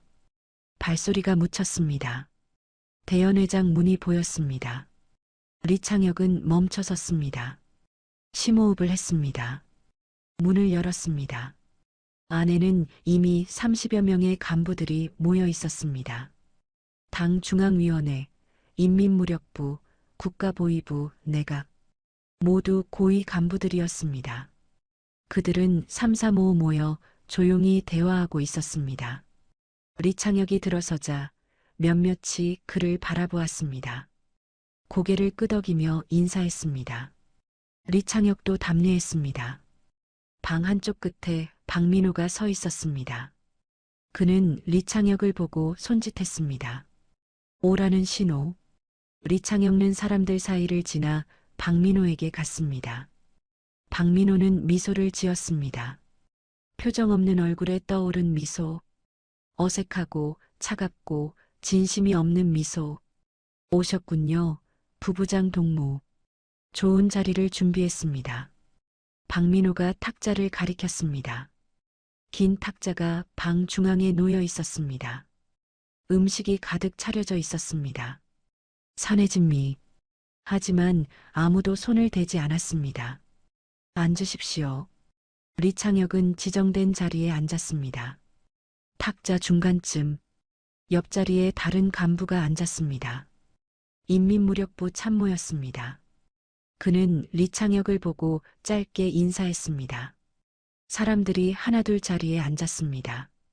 박민호는 탁자 끝에 섰습니다. 손뼉을 쳤습니다. 방 안이 조용해졌습니다. 동무들, 오늘은 뜻깊은 날입니다. 같은 말이었습니다. 새벽 회의실에서, 낮 행사장에서, 그리고 지금. 리창혁은 그 말이 무엇을 의미하는지 알고 있었습니다. 경애하는 최고 존엄 동지의 탄생을 기념하여 우리는 당과 수령에 대한 충성을 재확인했습니다. 박민호는 탁자 위를 천천히 걸으며 말했습니다. 모두가 그를 바라보았습니다. 오늘 4명의 반당 반혁명 분자들이 제거되었습니다. 방 안의 공기가 얼어붙었습니다. 제거, 과거형, 이미 끝났다는 의미였습니다. 우연일 리 없었습니다. 이 만찬의 시간이, 자정 직전에 열리는 이 모임이. 리창혁은 시계를 보았습니다. 밤 10시 40분, 1시간 20분 남았습니다. 김철수, 이영호, 최명철, 한승민. 이들은 영원히 사라졌습니다. 박민호가 4개의 이름을 또박또박 발음했습니다. 리창혁은 손을 무릎 위에 올렸습니다. 주먹을 쥐었습니다. 손톱이 손바닥을 파고들었습니다. 이것이 배신자들의 결말입니다. 동무들, 이것을 기억하십시오. 박민호는 잔을 들었습니다. 다른 간부들도 따라서 잔을 들었습니다. 리창혁도 잔을 들었습니다. 손이 떨렸지만 잔을 떨어뜨리지 않았습니다. 위대한 수령님의 건강과 영광을 위하여. 30여 개의 목소리가 구호를 따라했습니다. 30여 개의 잔이 입으로 향했습니다. 리창혁도 마셨습니다. 술이 목구멍을 타고 내려갔습니다. 쓰고 뜨겁고 역겨웠습니다. 만찬이 시작되었습니다. 사람들은 음식을 먹었습니다. 하지만 웃음은 없었습니다. 대화는 있었지만 속삭임뿐이었습니다. 모두가 긴장해 있었습니다. 리창혁은 접시를 바라보았습니다. 음식을 집었지만 입에 넣지 못했습니다. 옆자리의 참모가 그를 힐끔 보았습니다. 부부장 동무, 괜찮습니까? 예, 괜찮습니다. 거짓말이었습니다. 하지만 진실을 말할 수 없었습니다. 이 방 안에서는 누구도 진실을 말할 수 없었습니다. 시간이 흘렀습니다. 11시가 되었습니다. 11시 30분. 자정이 가까워졌습니다. 리창혁은 화장실에 가야 했습니다. 일어났습니다. 박민호를 바라보았습니다. 박민호가 고개를 끄덕였습니다. 허락. 연회장을 나왔습니다. 복도를 걸었습니다. 화장실 문을 열고 들어갔습니다. 세면대 앞에 섰습니다. 수돗물을 틀었습니다. 거울을 보았습니다. 거울 속 남자는 창백했습니다. 눈은 충혈되어 있었습니다. 입술은 파랗게 질려 있었습니다. 구역질이 올라왔습니다. 리창혁은 변기 앞으로 달려갔습니다. 몸을 숙였습니다. 위장이 뒤틀렸습니다. 하지만 아무것도 나오지 않았습니다. 공복이었으니까요. 헛구역질이 계속되었습니다. 눈물이 흘렀습니다. 침이 흘렀습니다. 리창혁은 변기를 붙잡고 버텼습니다. 문이 열렸습니다. 누군가 들어왔습니다. 리창혁은 일어섰습니다. 세면대로 돌아왔습니다. 찬물로 얼굴을 씻었습니다. 뒤돌아보니 국가보위부 부국장이었습니다. 그는 리창혁을 보고 잠시 멈칫했습니다. 부부장 동무 몸이 안 좋으십니까? 아닙니다. 괜찮습니다. 부국장은 고개를 끄덕이고 칸막이로 들어갔습니다. 리창혁은 손을 닦았습니다.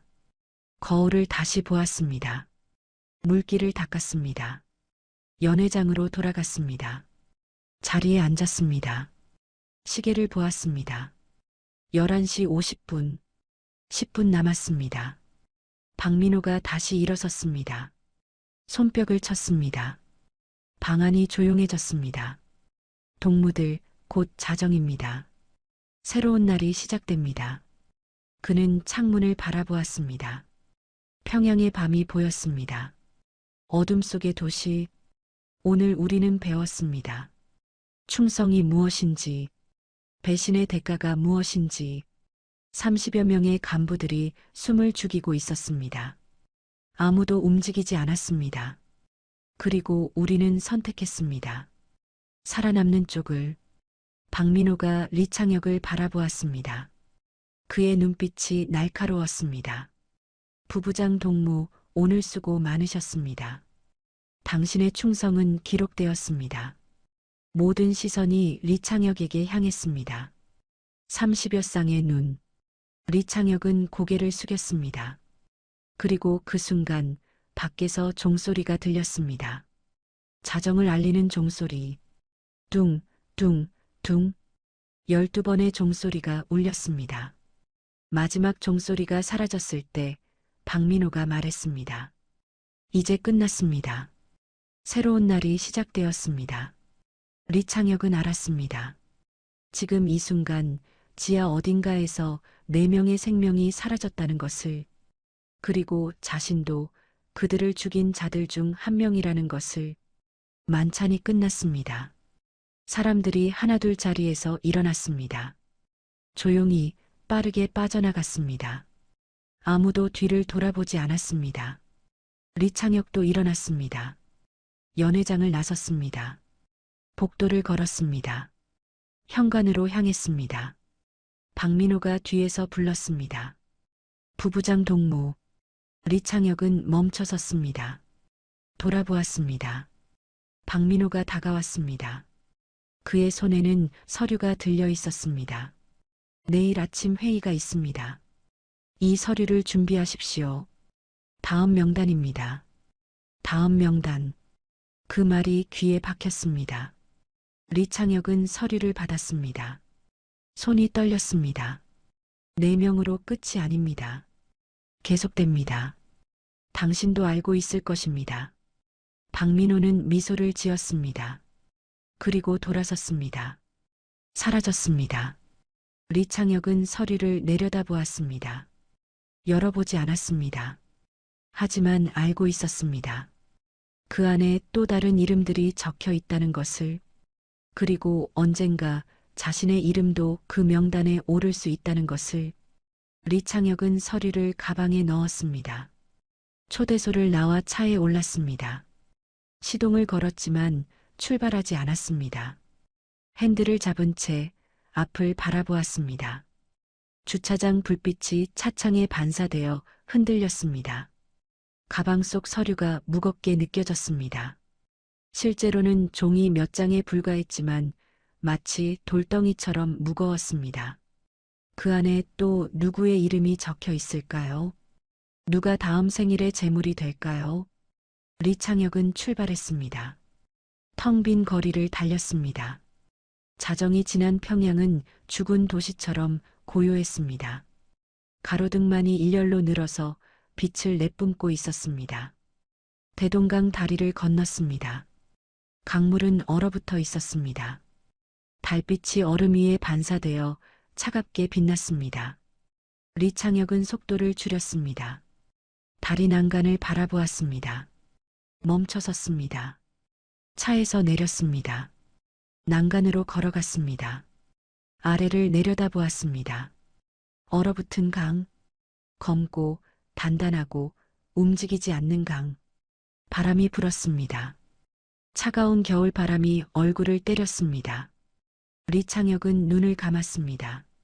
숨을 깊이 들이마셨습니다. 폐가 아팠습니다. 다시 눈을 떴습니다. 강 너머로 평양의 불빛들이 보였습니다. 건물들, 거리들, 수많은 창문들.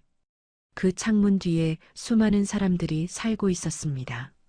잠들어 있거나 깨어 있거나 두려워하거나. 리창혁은 난간을 잡았습니다. 차가운 쇠가 손바닥을 얼렸습니다. 그는 힘을 주어 쥐었습니다. 손가락 마디가 하얗게 질렸습니다. 뛰어내릴 수 있을까요? 이 난간을 넘어 저 얼어붙은 강으로. 그러면 모든 것이 끝날까요? 하지만 뛰어내리지 않았습니다. 손을 놓았습니다. 돌아섰습니다. 차로 걸어갔습니다. 다시 시동을 걸었습니다. 출발했습니다. 집에 도착했을 때 모든 불이 꺼져 있었습니다. 김선희는 잠든 것 같았습니다. 리창혁은 조용히 현관문을 열고 들어갔습니다. 신발을 벗었습니다. 외투를 걸었습니다. 가방을 소파에 놓았습니다. 침실 문을 열었습니다. 어둠 속에서 침대가 보였습니다. 김선희가 누워 있었습니다. 하지만 숨소리가 들리지 않았습니다. 잠든 사람의 규칙적인 호흡이 아니었습니다. 깨어 계세요? 리창혁이 조용히 물었습니다. 침묵이 흘렀습니다. 그리고 김선희의 목소리가 들렸습니다. 예. 잠들 수 없었어요. 리창혁은 침대 가장자리에 앉았습니다. 어둠 속에서 아내의 윤곽이 희미하게 보였습니다. 만찬은 어땠어요? 끝났습니다. 모든 것이. 김선희는 몸을 일으켰습니다. 남편 옆에 앉았습니다. 그의 손을 잡았습니다. 여전히 차갑고 떨리고 있었습니다.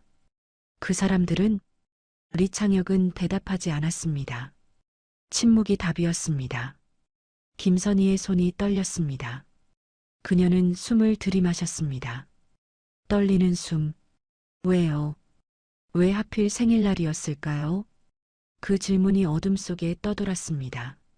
리창혁은 오랫동안 침묵했습니다. 그리고 천천히 입을 열었습니다. 메시지입니다. 메시지요? 생일은 시작의 날입니다. 새로운 한 해가 시작되는 날. 그날 사람을 죽임으로써 그것은 선언이 됩니다. 이 한 해도 다음 해도 영원히 모든 것은 한 사람의 손 안에 있다는. 김선희는 숨을 멈췄습니다. 리창혁이 계속 말했습니다. 기쁨도 공포도 축하도 죽음도 모두가 웃어야 하는 날 누군가는 사라집니다. 남은 사람들은 웃으면서도 떨게 됩니다. 그것이 바로 완벽한 통제입니다. 우연일 리 없었습니다. 생일이라는 날짜가, 축제라는 형식이, 모든 것이 계산되어 있었습니다. 기쁨 속에 숨은 공포, 찬양 속에 숨은 경고. 김선희가 남편을 껴안았습니다. 그의 등에 얼굴을 묻었습니다. 떨림이 느껴졌습니다. 울고 있었습니다. 소리 없이. 리창혁은 아내를 안았습니다. 두 사람은 어둠 속에서 서로를 붙잡고 있었습니다. 오랫동안 말없이. 그게 마지막이었습니다. 두 사람이 함께 눈물 흘린 마지막 밤. 아직 인간으로 남아있을 수 있었던 마지막 순간. 새벽이 밝아왔습니다. 창문 너머로 희미한 빛이 들어왔습니다. 리창혁은 침대에서 일어났습니다. 김선희는 잠들어 있었습니다. 울다 지쳐 잠든 것입니다. 리창혁은 조용히 옷을 입었습니다. 거실로 나왔습니다. 소파에 놓인 가방을 보았습니다. 그 안에 서류. 열어야 했습니다. 다음 명단을 확인해야 했습니다. 하지만 손이 가방으로 가지 않았습니다. 커피를 끓였습니다. 컵을 들고 창가에 섰습니다. 평양의 아침이 시작되고 있었습니다. 사람들이 거리로 나왔습니다. 출근하는 사람들. 평범한 아침처럼 보였습니다. 하지만 어딘가에서 네 개의 가족이 아침을 맞이하지 못한 사람을 기다리고 있었습니다. 돌아오지 않을 사람을. 아니, 어쩌면 이미 통보를 받았을지도 모릅니다. 반역자의 가족이라는 낙인과 함께 리창혁은 커피를 마셨습니다. 쓰고 뜨겁고 역겨웠습니다. 컵을 내려놓았습니다. 가방으로 갔습니다. 열었습니다. 서류를 꺼냈습니다. 봉투였습니다. 밀봉되어 있었습니다. 뜯었습니다. 안에서 종이 한 장이 나왔습니다. 펼쳤습니다. 5개의 이름이 적혀 있었습니다. 당 선전선동부 부부장, 인민무력부 참모, 외무성 부상, 평양시 당 책임비서, 그리고 마지막 이름, 당 중앙위원회 부부장 리창혁. 종이가 손에서 떨어졌습니다. 바닥에 흩어졌습니다. 리창혁은 그 자리에 서 있었습니다. 숨을 쉴 수 없었습니다. 심장이 멈춘 것 같았습니다. 자신의 이름, 5번째 이름, 다음 명단에. 아니었습니다. 이것은 명단이 아니었습니다. 이것은 시험이었습니다. 박민호가 보낸 메시지. 당신도 언제든 저 4명처럼 될 수 있다는. 리창혁은 무릎을 꿇었습니다. 바닥에 떨어진 종이를 주었습니다. 다시 보았습니다. 자신의 이름은 사라지지 않았습니다. 또렷하게, 명확하게 인쇄되어 있었습니다. 전화벨이 울렸습니다. 리창혁은 벌떡 일어섰습니다. 전화기로 달려갔습니다. 수화기를 들었습니다. 여보세요. 부부장 동무. 박민호의 목소리였습니다. 차갑고 평온하고 감정 없는 목소리. 서류를 확인했습니까? 예. 자신의 이름을 보았습니까? 예. 침묵이 흘렀습니다. 리창혁은 수화기를 쥔 손이 떨리는 것을 느꼈습니다. 그것은 경고입니다. 부부장 동무. 충성스러운 자도 한순간의 실수로 명단에 오를 수 있습니다. 잊지 마십시오. 잊지 않겠습니다. 좋습니다. 오늘 오전 회의에서 뵙겠습니다. 실제 명단은 그때 발표하겠습니다. 전화가 끊겼습니다. 리창혁은 수화기를 천천히 내려놓았습니다. 다리가 풀렸습니다. 벽에 기대섰습니다. 실제 명단. 그렇다면 이 서류에 다른 내 이름은 진짜일까요? 아니면 그들도 시험일까요? 누가 진짜 명단이고 누가 가짜 명단인지 알 수 없었습니다. 그것이 바로 목적이었습니다. 모두를 의심하게 만드는 것, 모두를 두려워하게 만드는 것, 아무도 믿을 수 없게 만드는 것. 리창혁은 바닥에 주저앉았습니다. 등을 벽에 기댔습니다. 천장을 올려다보았습니다. 하얀 천장, 아무 무늬도 없는 천장. 그리고 그는 깨달았습니다.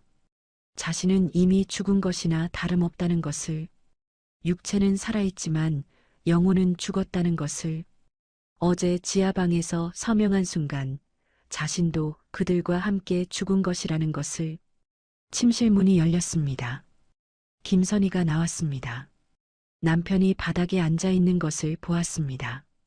달려왔습니다. 당신 왜 그래요? 리창혁은 아내를 바라보았습니다. 그의 눈에는 눈물이 고여 있었습니다. 저도 명단에 있었습니다. 김선희의 얼굴이 창백해졌습니다. 그녀는 남편을 끌어안았습니다. 떨리는 목소리로 물었습니다. 그럼 어떻게 해요? 어떻게 해야 해요? 리창혁은 대답할 수 없었습니다. 방법이 없었습니다. 도망칠 곳도, 호소할 곳도, 구원받을 방법도. 그리고 몇 시간 후 그는 회의실로 가야 했습니다. 진짜 명단을 확인하러. 그리고 또 다른 사람들의 신호를 보내러. 이것이 그의 삶이 되었습니다. 사형 집행인이자 다음 희생자, 가해자이자 피해자. 그리고 다음 생일이 올 때까지 그는 매일 밤 깨어 있을 것입니다. 자신의 이름이 진짜 명단에 오를까 두려워하며. 아침이 밝았습니다. 리창혁은 양복을 입었습니다. 넥타이를 맸습니다. 거울 앞에서 매듭을 조였습니다. 손이 떨렸지만 완벽하게 매듭을 만들었습니다. 50이 넘도록 해온 일이었으니까요. 김선희가 부엌에서 아침을 준비했습니다. 국 끓이는 냄새가 났습니다. 밥 짓는 소리가 들렸습니다. 평범한 아침 같았습니다. 하지만 두 사람 모두 알고 있었습니다. 아무것도 평범하지 않다는 것을. 식탁에 앉았습니다. 김선희가 밥과 국을 내왔습니다. 반찬을 놓았습니다. 리창혁 앞에 숟가락을 놓으며 그녀는 조용히 물었습니다. 회의는 언제예요? 오전 9시입니다. 돌아올 수 있을까요? 리창혁은 아내를 바라보았습니다. 그녀의 눈에는 두려움이 가득했습니다. 그는 고개를 끄덕였습니다. 돌아오겠습니다. 거짓말인지 진실인지 알 수 없었습니다. 하지만 말해야 했습니다. 김선희는 고개를 숙였습니다. 눈물이 뺨을 타고 흘렀습니다. 리창혁은 일어났습니다. 아내를 끌어안았습니다. 그녀의 떨림이 느껴졌습니다. 그는 귓가에 속삭였습니다. 사랑합니다. 김선희가 더 세게 남편을 안았습니다. 두 사람은 오랫동안 서 있었습니다. 현관 앞에서. 아침 햇살이 창문으로 들어오는 가운데 리창혁은 아내를 놓았습니다. 가방을 들었습니다. 외투를 입었습니다. 문을 열었습니다. 다녀오겠습니다.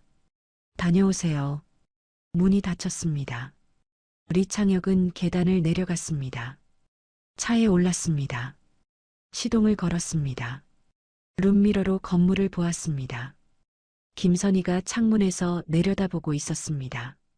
손을 흔들었습니다. 김선희도 손을 흔들었습니다. 리창혁은 출발했습니다. 룸미러에서 아내의 모습이 작아지고 작아지고 사라졌습니다. 당 청사로 향했습니다. 거리는 출근 시간이라 붐볐습니다. 사람들이 걷고 차들이 달렸습니다. 모두 자신의 일상으로 향했습니다. 어제 무슨 일이 있었는지 모르는 척 혹은 정말 모르는 채 청사에 도착했습니다. 주차를 하고 내렸습니다. 건물로 걸어갔습니다. 경비가 인사했습니다. 리창혁도 답했습니다. 엘리베이터를 탔습니다.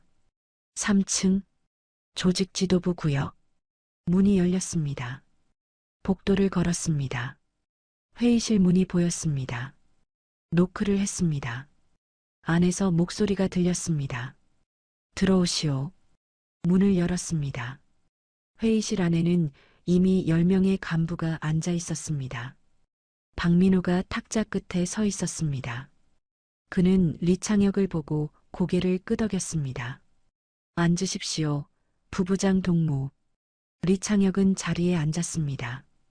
주위를 둘러보았습니다. 다른 간부들의 얼굴을 보았습니다. 모두 긴장해 있었습니다. 어제 서류에 있던 4명의 이름 중 누군가가 이 방에 있을까요? 박민호가 서류를 펼쳤습니다. 동무들, 어제는 성공적인 하루였습니다.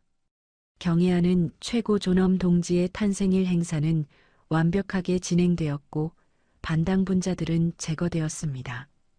10명의 간부가 고개를 숙였습니다. 리창혁도 숙였습니다. 하지만 우리의 임무는 끝나지 않았습니다. 당과 수령을 위협하는 요소들은 여전히 존재합니다. 박민호는 서류에서 한 장을 꺼냈습니다. 새로운 명단이었습니다. 리창혁의 심장이 빨라졌습니다. 다음 대상자는 3명입니다. 3명. 어제 서류에 5명이 아니었습니다. 리창혁은 숨을 참았습니다. 박민호가 이름을 읽기 시작했습니다. 당 선전선동부 부부장, 외무성 부상, 평양시 당 책임비서.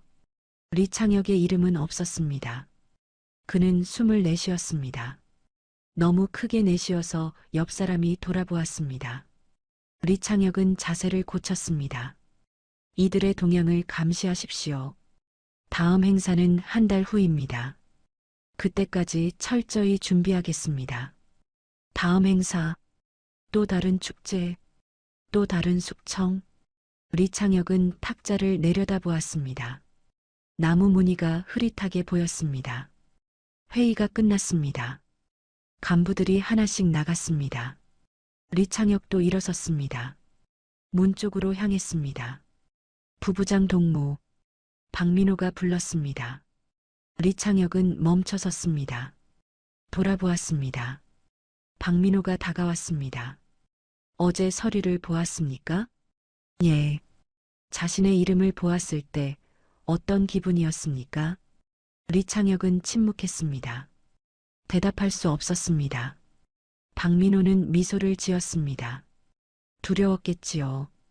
그것이 바로 충성의 시작입니다. 두려움. 그는 리창혁의 어깨에 손을 올렸습니다. 계속 충성하십시오. 부부장 동무. 그러면 명단에서 지워질 것입니다. 하지만 한순간이라도 흔들리면. 문장을 끝내지 않았습니다. 끝낼 필요가 없었습니다. 리창혁은 고개를 끄덕였습니다. 박민호가 손을 놓았습니다. 리창혁은 회의실을 나왔습니다. 복도를 걸었습니다. 엘리베이터를 탔습니다. 1층으로 내려갔습니다. 건물을 빠져나왔습니다. 주차장에서 차에 올랐습니다. 핸들을 잡았습니다. 시동을 걸지 않았습니다. 그냥 앉아 있었습니다. 살아남았습니다. 오늘은, 하지만 내일은, 다음 주는, 다음 달은, 그리고 다음 생일이 오면 또 누군가 사라질 것입니다. 어쩌면 그때는 자신일 수도 있습니다. 리창혁은 시동을 걸었습니다. 집으로 향했습니다. 김선희가 기다리고 있을 것입니다. 남편이 살아서 돌아왔다는 것에 안도하며. 하지만 두 사람 모두 알고 있을 것입니다. 이것은 일시적인 안도일 뿐이라는 것을. 공포는 끝나지 않았다는 것을. 거리를 달리는 동안 리창혁은 창밖을 보았습니다. 사람들이 걷고 있었습니다. 웃고 말하고 살아가고 있었습니다. 마치 평범한 도시처럼. 하지만 그 누구도 몰랐습니다. 어제 4명이 사라졌다는 것을, 그들의 가족이 지금 어디선가 울고 있다는 것을, 다음은 누가 될지 아무도 모른다는 것을. 생일은 계속 올 것입니다. 해마다, 그리고 그때마다 누군가는 축하할 것이고 누군가는 사라질 것입니다. 그것이 바로 이 체제의 완벽한 설계였습니다. 기쁨과 공포를 동시에, 찬양과 숙청을 한 날에. 왜 하필 생일날이었을까요? 이제 리창혁은 알고 있습니다. 생일은 가장 완벽한 무대였습니다. 모두가 웃어야 하는 날, 의심할 수 없는 날, 충성을 표현해야 하는 날. 그 한가운데에서 사람이 사라지면 남은 자들은 웃으면서도 떨게 됩니다. 축하하면서도 두려워하게 됩니다. 그리고 그것이야말로 완벽한 통제입니다. 이것이 바로 북한에서 벌어진 일의 진실입니다. 생일이라는 축제, 그 화려한 겉모습 뒤에 숨겨진 공포, 한 사람의 권력을 과시하기 위해 치러지는 인간 재물의 의식. 리창혁은 살아남았습니다. 하지만 그의 영혼은 죽었습니다. 4명의 간부는 사라졌습니다. 그들의 가족은 어디론가 끌려갔을 것입니다. 진실은 영원히 묻혔습니다. 누가 그들을 기억할까요? 누가 그들의 이름을 부를까요? 공식 기록에는 그들이 반역자로만 남을 것입니다. 하지만 진짜 반역자가 누구였을까요? 그리고 다음 생일이 다가옵니다. 평양 어딘가에서 또 다른 명단이 작성되고 있을 것입니다.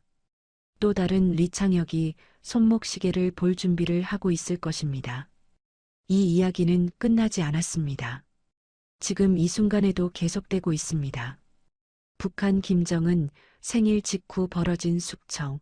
왜 그날이었나? 이 제목을 기억해 주십시오. 그리고 여러분의 구독과 좋아요로 이 이야기가 더 많은 사람에게 전해질 수 있도록 도와주십시오. 댓글로 여러분이 계신 지역을 알려주시면 그곳으로 진심을 담은 인사를 전하겠습니다. 잊히면 반복됩니다. 기억해야 막을 수 있습니다. 감사합니다.